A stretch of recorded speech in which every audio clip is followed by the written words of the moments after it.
सभी आंगनबाड़ी सेविका सहायिकामनी बहनों का हमारे आज के इस वीडियो में बहुत बहुत स्वागत है। तो बहनों, हमारी प्रदेश की जो राज्यपाल हैं आनंदीबेन पटेल जी ने क्या कहा है, आइए देखिए। नौकरी के चक्कर में ना पड़े युवा, नौकरी दें आनंदीबेन पटेल। मतलब सरकारी नौकरी के चक्कर में ना पड़े तो किसके चक्कर में पड़े। आप लोग का भाई क्यों मंत्री बन जाते हैं, आप लोग भी मंत्री के पद के चक्कर में ना पड़े। नौकरी नहीं करना करें तो आखिर क्या करें, बताइए। नेताओं की कैसी कैसी सोच है कि नौकरी चक्कर में ना पड़े। भैया पढ़ लिख कर आदमी क्या करता है, अब पढ़ने का उद्देश्य होता क्या है, नौकरी ही तो होती है और क्या होता है। राजनीति तो करेंगे नहीं सारे युवा। आप जैसे लोग, बुजुर्ग लोग को भी त्याग पत्र पहले दीजिए, लेकिन अपने लिए नहीं करेंगे। युवा जो है नौकरी नहीं करेगा तो उसको और क्या चाहिए। अयोध्या में राज्यपाल का युवाओं का स्वरोजगार अपनाने का परामर्श। स्वरोजगार मतलब खुद का रोजगार। आप लोग भी अपना रोजगार खुद का कीजिए तो समझ में आए। आचार्य नरेंद्र देव कृषि एवं प्रौद्योगिकी विश्वविद्यालय के 26वें दीक्षा समारोह में प्रदेश की राज्यपाल व कुलाधिपति आनंदीबेन पटेल ने युवाओं को स्वरोजगार अपनाने का परामर्श दिया। उन्होंने कहा कि युवाओं को सरकारी नौकरी के चक्कर में नहीं पड़ना चाहिए। अरे भैया, नौकरी नहीं करेंगे तो युवा करेंगे क्या। उन्होंने 26 विद्यार्थियों को गोल्ड मेडल व 595 को उपाधि प्रदान की। राज्यपाल ने सिपाही भर्ती परीक्षा का उदाहरण दिया और कहा कि 60,000 पदों के सापेक्ष 45 लाख युवाओं ने आवेदन किया। जब आप कभी वैकेंसी निकालेंगे ही नहीं तो इतने युवा और क्या होंगे, बढ़ते ही तो जाएंगी संख्या। रोजगार दीजिए, आंगनबाड़ी की नौकरी ले लीजिए, कितने सालों से लटकी हुई है।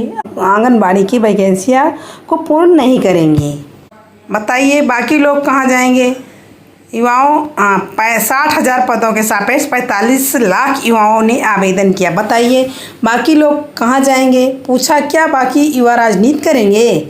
राज्यपाल ने कहा कि केंद्र सरकार ने युवाओं को स्वरोजगार से जोड़ने के लिए कई योजनाएं आरंभ की हैं।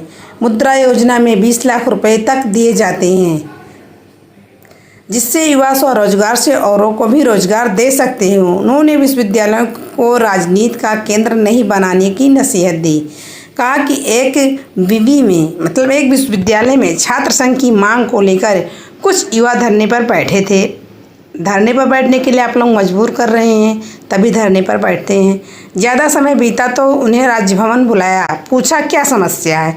छात्रों ने कहा कि कोई नहीं। फिर धरने का कारण पूछा तो उन्होंने कहा कि हम नेता बनना चाहते हैं। बहुत अच्छा कहा भैया। उन्होंने कहा कि विश्वविद्यालय कुछ ऐसा बनाए कि विद्यार्थियों को जो चाहिए वो इसे ओपन करने पर दिखे। राज्यपाल ने कृषि विश्वविद्यालय की भी नसीहत दी कि विश्वविद्यालय में बनने वाले श्री अन्न के लड्डू राजभवन के बजाय आंगनबाड़ी केंद्रों को भेजें। चलिए देखते हैं कौन भेजता है। ये तो खैर अच्छी बात है, इस राजभवन के बजाय आंगनबाड़ी केंद्र में अगर भेजा जाए तो बच्चे भी आकर्षित होंगे, लालायित होंगे। गरीब के बच्चे आंगनबाड़ी केंद्र में पढ़ते हैं, जानते हैं, ये तो सब ऑल इंडिया जानता है। विश्वविद्यालय में उगने वाली उन्नत किस्म की सब्जियों को भी आंगनबाड़ी केंद्रों को भेजें। लेकिन ये तो कह दिया गया, लेकिन ये कार्य नहीं होगा। अभी जैसे नौकरी नहीं देने की बात होगी तो उस पर कार्य बहुत तेज़ी से होगा कि नौकरी नहीं देना है। लेकिन ये जो हम लोगों के जो बच्चों के फ़ायदे के लिए चीज़ें होंगी तो ये कोई भी विश्वविद्यालय किसी भी आंगनबाड़ी केंद्र को ये केवल सुन के बस रह जाएंगी। लेकिन जो नौकरी की बात है उस पर जल्दी अमल करेंगे। लेकिन जो आंगनबाड़ी बच्चों को देने के लिए बात आएगी तो उसको अनसुना कर दिया जाएगा। सब्जियों को भी आंगनबाड़ी केंद्रों को भेजें, जिससे कुपोषित बच्चों को अच्छा पोषण मिल सके। विश्वविद्यालय प्रशासन इसे प्रोजेक्ट की भांत ले। ऐसे बच्चे के लिए सब मिलकर कार्य करें। विश्वविद्यालय, जिला प्रशासन, गांव प्रधान, जनप्रतिनिधिगण सब मिलकर बच्चों के लिए कार्य करें, जोड़ने का प्रयास करें। यदि 10 वर्ष तक ऐसा रहा तो ये बच्चे भी भविष्य में विश्वविद्यालय का हिस्सा बन सकते हैं। ये तो सोच अच्छी है, लेकिन ये भाई जो कह रहे हैं सरकारी नौकरी के चक्कर में ना पड़े हुआ, सरकारी नौकरी के चक्कर में ना पड़े तो बच्चे आखिर करेंगे क्या भाई, कैसे वो आगे बढ़ेंगे, वो अपना भविष्य कैसे संवारेंगे। अच्छा मान लीजिए कोई भी नौकरी चक्कर में ना पड़े, ऑल टोटल कोई बच्चे नौकरी चक्कर में ना पड़े, तो जो सेनाओं में भर्तियां हो रही है, जो डॉक्टर बन रहे हैं, जो इंजीनियर बन रहे हैं, जो टीचर बन रहे हैं, बॉर्डर पर लड़ने जाते हैं, ये सब सरकारी नौकरी ही तो हैं। कि आप किन लोगों को कहना चाहते हैं कि सरकारी युवा नौकरी ना करें? कोई बटा हुआ है? ये तो अगर 100 में से 10 बच्चे सिलेक्ट होते हैं तो ये तो है नहीं जो 10 बच्चे जाएंगे भैया पेपर देने, वही पास हो जाएंगे, वही बन जाएंगे। आप किन युवाओं को कह रहे हैं नौकरी के चक्कर में ना पड़ रहे? ऐसा फिलहाल मंत्री साहिबा को नहीं कहना चाहिए। दूसरी न्यूज़ देखिए कहाँ से निकल कर आ रही है। ये तो बहुत अजीब गरीब न्यूज़ है। हम आंगनबाड़ी बहनों के लिए ये तो बहुत भाई कष्टदायी है। ऐसी खबरें हो जाती हैं। पता नहीं सरकार हम लोगों से कितना काम करवाना चाहती है। मतलब कि कहते हैं कि शोषण जो करे उसके लिए कार्रवाई होगी। कोई शोषण कर रहा है तो वो शोषण कर रहा है तो उसके खिलाफ FIR कराइए या उसके खिलाफ कंप्लेन कीजिए। लेकिन जब सरकार इतना काम करवा कर शोषण कर रही है तो उसके खिलाफ हम लोग क्या करें? ये शोषण ही तो हुआ हम लोगों का भाई। इतना काम पर काम, हम लोग भी इंसान हैं कि नहीं? अब बताइए, विद्यालयों से जोड़ दिया गया। आप कहते हैं कि विद्यालयों में जब प्रेयर हो तो सारी वर्कर प्रेयर के समय सेल्फी लें और व्हाट्सएप ग्रुप पर भेजें, ऐसे ऐसे आदेश निकल रहे हैं।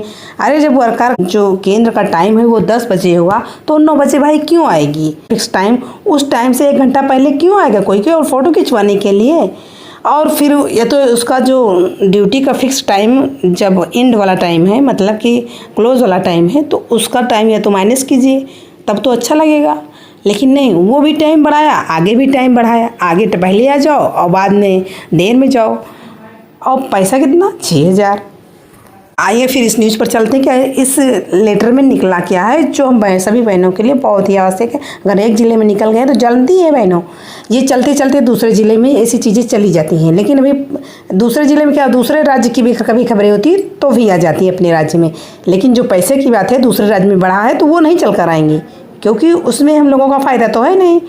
उसमें तो उसके सरकार का फ़ायदा है। पैसा काहे बढ़ाएंगे भैया? पैसा बढ़ाएंगे तो उनका बजट कहते हैं गड़बड़ा जाता है। काम देने के लिए बजट नहीं गड़बड़ाता। जिला बेसिक शिक्षा अधिकारी, जिला कार्यक्रम अधिकारी, जनपद शाहजहाँपुर। बेसिक शिक्षा विभाग के अधीन संचालित समस्त प्राथमिक विद्यालय, कंपोजिट विद्यालय, उच्च प्राथमिक विद्यालय परिसर में संचालित आंगनबाड़ी केंद्रों पर कार्यरत आंगनबाड़ी कार्यकर्तियों एवं सहायिकाओं की समय से उपस्थिति का अनुश्रवण कराए जाने हेतु निम्न निर्देश प्रदान किए जाते हैं। देखिए क्या निर्देश दिए गए हैं। प्राथमिक विद्यालय, कंपोजिट विद्यालय, उच्च प्राथमिक विद्यालयों में संचालित आंगनबाड़ी केंद्रों की कार्यकर्तियां एवं सहायिकाएं भी विद्यालय में नियमित होने वाली प्रातःकालीन प्रार्थना सभा में प्रतिभाग करेंगी। भैया वो तो करेंगी, लेकिन टाइम दोनों का सेम होना चाहिए। पैसा भी सेम कर दीजिए तो हम फिक्स टाइम पर क्या उनसे पहले भी आ जाएंगे। मानदेय बढ़ाइए, इसके लिए तैयार हैं हम लोग। संबंधित विद्यालय के प्रधानाचार्य प्रभारी उक्त प्रार्थना सभा का फोटो, जिसमें सभी शिक्षकों एवं आंगनबाड़ी कार्यकर्ती सहायिका की फ़ोटो भी सम्मिलित हो, प्रतिदिन विभाग के व्हाट्सएप ग्रुप पर प्रातः 9 बजे तक प्रेषित करेंगे। अब तो विंटर का टाइम आ गया, ठंडे वाला सीजन आ गया। अब आंगनबाड़ी कार्यकर्ताओं का केंद्र का समय 10 बजे से 2 बजे तक रहेगा। तो 9 बजे जब विद्यालय खुलते हैं, 9 बजे जब वहाँ प्रेयर होगा तो भैया आंगनबाड़ी कार्यकर्ता 1 घंटा पहले आकर क्या करेंगी? फ़ोटो खिंचवाने के लिए। ऐसे ऐसे कार्य हम लोगों से ना कराए सरकार। या तो हम लोगों को 9 बजे से कर दे, उधर माइनस कर दे, 1 बजे तक कर दे, 9 से 1। संबंधित खंड शिक्षा अधिकारी एवं बाल विकास परियोजना अधिकारी उक्तानुसार प्रातः होने वाली फोटोग्राफ के अनुसार साप्ताहिक रूप से समीक्षा कर अनुपस्थित रहे। अध्यापकों एवं कार्यकर्तियों सहायिकाओं के संबंध में संकलित आख्या संकलन प्रारूप पर जिला बेसिक शिक्षा अधिकारी, जिला कार्यक्रम अधिकारी को सप्ताह के अंतिम कार्य दिवस को उपलब्ध कराएंगे। ये देखिए जिलाधिकारी शाहजहाँपुर के धर्मेंद्र प्रताप सिंह हैं। इसका प्रारूप भी आपको दिखाते हैं। ये रहे प्रारूप। इसी प्रारूप पर रिपोर्टें जाएंगी। शिक्षकों एवं आंगनबाड़ी कार्यकर्तियों सहायिकाओं की दैनिक उपस्थिति के अनुश्रवण हेतु प्रारूप। देखिए विकास खंड परियोजना का नाम रहेगा, फिर दिनांक रहेगा, फिर विद्यालय परिसर में कार्यरत कुल कार्मिकों की संख्या रहेगी, शिक्षक, आंगनबाड़ी कार्यकर्ती, सहायिका रहेगी, फिर प्रातःकालीन सभा में उपस्थित कार्मिकों की संख्या, शिक्षक, आंगनबाड़ी कार्यकर्ता, सहायिका, फिर प्रातःकालीन प्रार्थना सभा में उपस्थित रहे कार्मिकों की संख्या, शिक्षक, आंगनबाड़ी कार्यकर्ता, सहायिका, अवकाश स्वीकृत कार्मिकों की संख्या, शिक्षक, आंगनबाड़ी कार्यकर्ता, सहायिका, अन्य विवरण। ये रहा प्रारूप बहनों आप लोग इस पर आपके क्या विचार हैं कमेंट कीजिएगा।